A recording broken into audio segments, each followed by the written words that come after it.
Atëherë ju përshëndes të gjithëve, duhet t'ju falenderoj për ftesën tuaj, për këtë nder dhe privilegj që më jepni mundësinë të bashkëbisedoj me të rinjt e kishës sonë, një temë e cila është edhe e njohur si temë në kuptimin e dashurisë tonë për vendin, për kombin, ashtu siç tha dhe Atë Grigori, kjo temë vjen në kuadrin e festave të nëntorit, janë festa shumë të rëndësishme për shtetin tonë, për kombin tonë, në mënyrë të veçantë patjetër edhe për kishën ortodokse, për të rinjt ortodoks, duke pasur parasysh që shumë personalitete të njohura të kishës sonë kanë kontribuar dhe kontribojnë, por edhe ortodoksia si doktrinë në thelb ka gjurmët e saj, ka kontributin e saj, ka personalitetet e saj,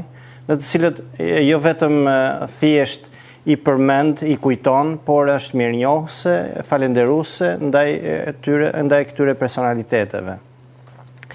Por te jetë aspektit historik që është shumë i rëndësishëm për ta trajtuar këtë temë dhe që patjetër dhe historianët kanë folur dhe flasin vazhdimisht për në aspektin historik, ne mund të themi disa elemente në aspektin e mësimdhënies së ortodoksisë, domethënë doktrinës tonë ortodokse. Çfarë lidhje ka ortodoksia, si frymëzon ajo, çfarë tregon në lidhje me vendin, me kombin, me atë dashurinë, themi. Këto janë që t'i shohim edhe këtë në aspekt. Pse themi këtë? Sepse ortodoksia nuk është vetëm një doktrinë, themi, e zbuluar së larti dhe që interesohet vetëm për disa akte morale. Jo. Ortodoksia është një zbulesë, një mënyrë jete në një kohë patjetër u zbulua në kohë të caktuar dhe që transmetohet, mishërohet në kohë të caktuara dhe në vende të caktuara. Kështu që së pari nga ana doktrinore, dashuria dhe lidhja e kishës, themi, me vendin lidhet në këtë aspekt, që Krishti u mishërua në një kohë të caktuar dhe sigurisht në kulturë. Dhe përmes kësaj kohë të caktuar, thot Apostol Pavli, mori formë shërbëtori, trajt shërbëtori, pra mori njeriun. E mori në një kohë të caktuar, patjetër që e mori në një kohë të caktuar kur u mbush koha. Por nga ana tjetër, çfarë tregon që është i gatshëm të mishërohet në çdo komb, në çdo popull, në çdo njeri. Kemi shumë të dhëna në aspektin e doktrinës tonë, në këtë element. Kur themi të dhëna bibliografike dhe themi të Biblës, në këtë kuptim themi bibliografike. Kujtojmë që realiteti i kombeve është një realitet biblik në traditën e Biblës. Si në Dhjetën e Vjetër, ashtu në Dhjetën e Re. Janë shumë të dhëna që flasin për këtë realitet biblik, historik të kombeve. Kështu që nuk themi shfuqizohen kombet, edhe pse Zoti është mbi, është për të gjithë, kërkon unitetin e gjithë njerëzve, gjithë popujve, nga ana tjetër nuk i përjashton kombet dhe nuk i shfuqizon ato. Kështu që janë të bekuar gjithë kombet. Madje Apostol Pavli thotë që Perëndia nuk mban anë kombësh, në kapitullin 10 Veprat e Apostolëve. Nuk mban anë të një kombi, nuk është i anshëm. Jo vetëm në këtë aspekt, le të kujtojmë për shembull një element tjetër shumë të rëndësishëm që na lidh me kishën.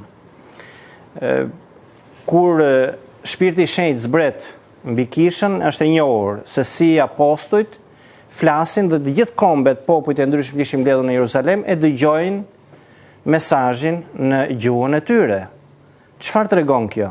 Që ruhet, edhe pse kisha është një, ruhet identiteti i gjuhëve, i kombeve, i popujve. Pra nuk shfuqizohet, përkundrazi thret në këto elementet veçanta, thret pra në unitet. Por jo vetëm në këto elemente, themi, të realitetit të përkohshëm në një farë mënyre, të gjitha këto. Por dhe do shohim edhe në një aspekt tjetër eskatologjik.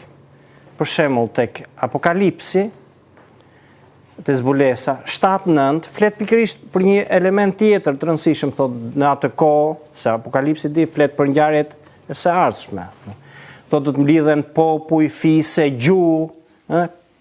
Pra çfarë do të thotë? Edhe në atë element ende nuk shfuqizohet identiteti i çdo populli, çdo gjuhë, themi.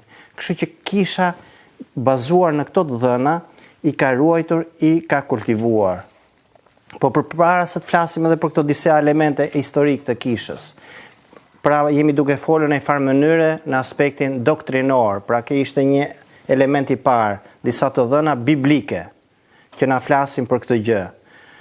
Ashtu siç për shembull Apostull Pavli përsëri në letrat e tij flet disa herë, edhe është i njohur Apostull Pavli si apostull i kombeve, që predikoi pra në të gjithë kombet dhe thot si në letrën drejtuar Romakëve, ashtu dhe në atë Efesianëve, për shembull në Efesianëve 3:6 thot kush është qëllimi, thot që t'i bëjmë bashkë trashëgimtar, bashkë pjesëmarrës të gjithë kombet, bashkë pjesëmarrës të Krishtit, të shpëtimi. Të njëjtën gjë e thot edhe tek Romakët përsëri. Kështu që krahas këtyre elementeve themi biblik, këtyre të dhënave, në lidhje me elementin e kombeve, e gjuhëve që janë shumë të rëndësishme, ne mund të flasim për një element tjetër të rëndësishëm në të cilin bazohet koncepti themi i kishës në lidhje me kombin, me ekzistencën e kombeve e popujve. Le të kujtojmë që Perëndia krijoi njeriun sipas ikonës, na thuhet në Zanafill. Kjo të tregon që çdo njeri është krijuar në një lloj identiteti të veçantë, veçorinë e tij personale. Çdo njeri është i papërsëritshëm. Kështu që në këtë këndvështrim, duke kultivuar veçorinë e secilit, çfarë do thotë? Kultivohet personaliteti, personi.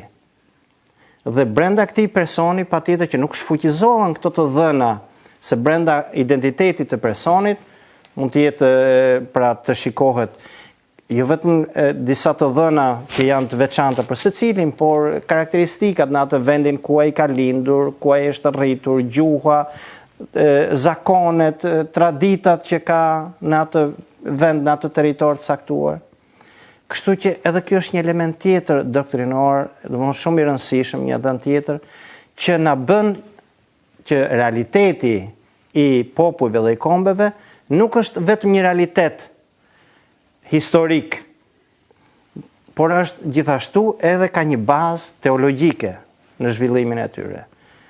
Kështu që le t'i mbajmë këto dy element shumë të rëndësishëm. Edhe një element tjetër, bazuar pikërisht në këtë, që është rrjedhoi liria, dashuria. Këto janë jo thjesht një frymëzim i krishtërimit, por është thelbi i krishtërimit. Identiteti i krishtërimit ka në thelb të tij dashurinë sakrifikuese, që bazohet mbi dashurinë e Krishtit, një dashuri konkrete. Asnjë fe tjetër nuk e ka kaq konkrete. Domthonë saçë domthonë e prezanton edhe është i thirrur i krishterit që të jetojë në shembullin e Krishtit, në një dashuri sakrifikuese konkrete. Kështu që nxit dashurinë për Perëndin nga njëra anë, por dhe nga ana tjetër, janë të dyja si një si ato shinat e trenit që e çojnë në destinacion.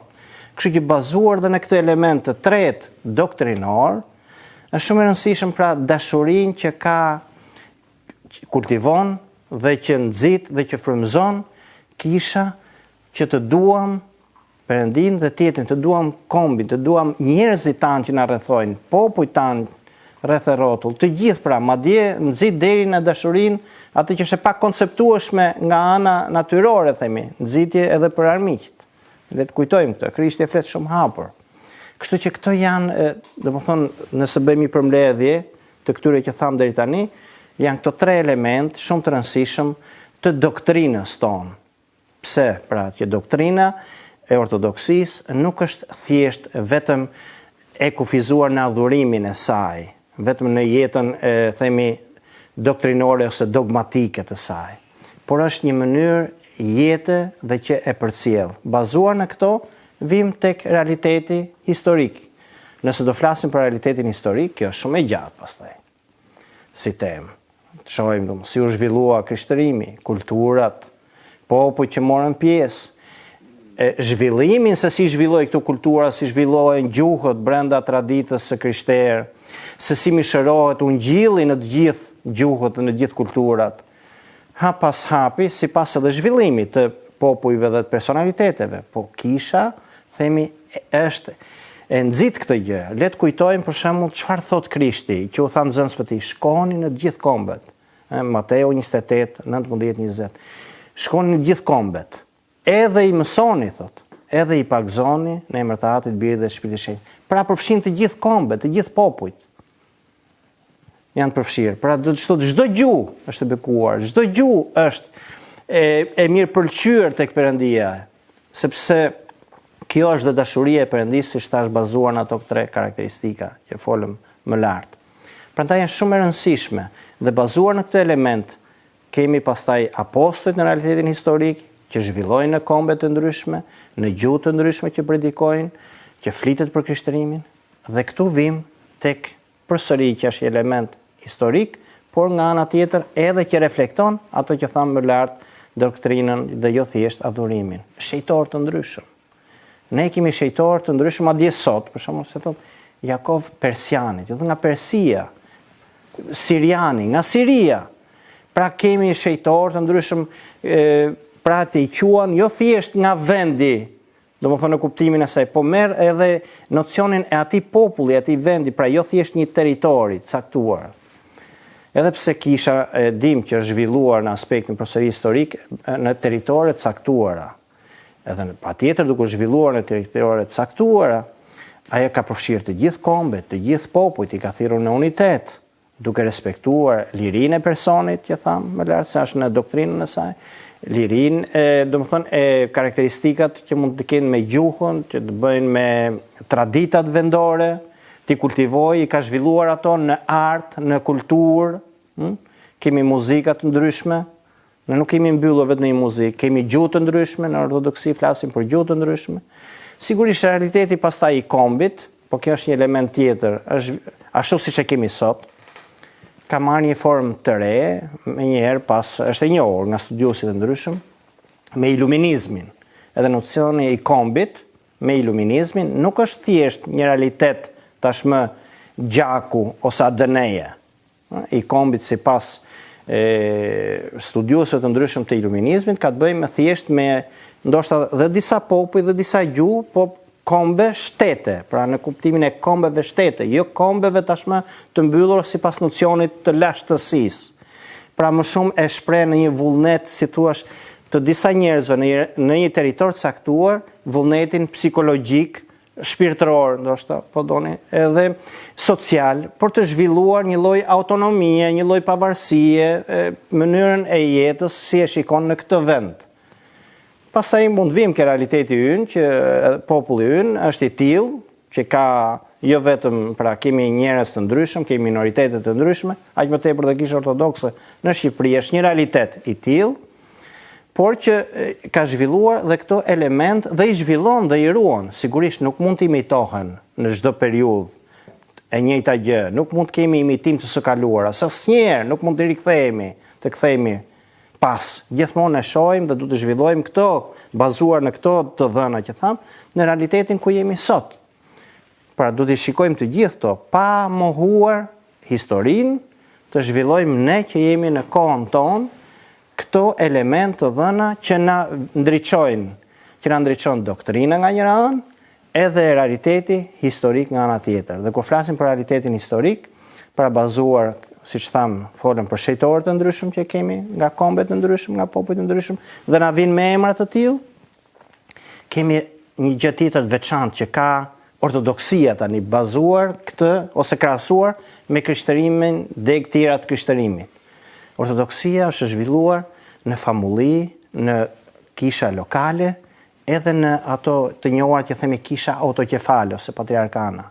Kjo është një element tjetër i rëndësishëm që e ka ortodoksia dhe bazuar edhe në këtë realitet, shohim edhe të veçorinë se si ortodoksia mund të lidhet akoma më shumë me kombin, të kontribuojë, dhe këtu mund të kuptoni pse personalitetet tona ortodokse ishin më të prirura për zhvillimin e një kombi në këtë territor të caktuar, për të kërkuar një pavarësi të caktuar, bazuar edhe në elementet e besimit, si njerëz të besimit, por edhe nga realiteti i hidhur i dhimbshëm, sepse Krishterimi duke ruajtur identitetin e krishterë të këtij populli brenda një zgjedhje otomane e cila shpeshherë ka ngjarje mjaft të dhimbshme brenda saj, ke histori, atëherë ishin akoma më të prirur për këtë lloj pavarësie personalitetit ortodokse. Pra edhe për zhvillimin dhe kultivimin e besimit, lirisë besimit nga njëra anë, por edhe për të shpëtuar një kom, një popull nga disa shtrëngica të forta, themi politike, ekonomike, ushtarake, e shumë fushave të ndryshme. Pra e kuptoni domosdoshmërinë edhe atë themi ankthin e tyre, përpjekjen e tyre për të qenë ata për të marrë një rol, si thua, të një iniciative akoma më shumë më të domosdoshme. Për këtë, duke pasur parasysh traditën, duke pasur parasysh vuajtjen e këtij populli në zgjedhje të madhe, sepse për 500 vjet, kur dije disa popull të tjerë rreth e rrotull e fituan më përpara këtë pavarësi. Kështu që jemi mirënjohës dhe prandaj duhet i kultivojmë mirënjohjen dhe falënderimin dhe prandaj duhet i kujtojmë në këtë kohë. E kemi shumë të, si thua, më të domosdoshme që të shprehim mirënjohjen tonë, që këta njerëz paraardhësit tanë treguan këtë guxim, nuk është e lehtë të merrnin ata guximin, prandaj është shpeshherë njohur idenë e kombit në realitetin e rilindasve tanë, ata që ishin të parë ortodoksët që e shprehen, është e njohur dhe me termin themi, që e përdori i pari, është i njohur, domethënë që ishte një personalitet ortodoks.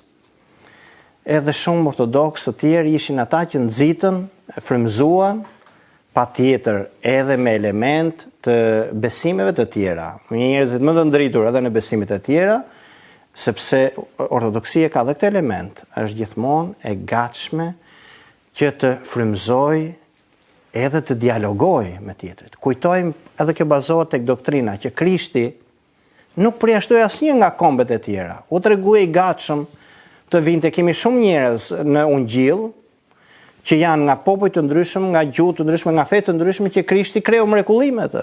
Po themi gruan Kananease që do të dëgjoni, ose thotë romak, të ushtarit romak e tjerë. Ka disa elemente.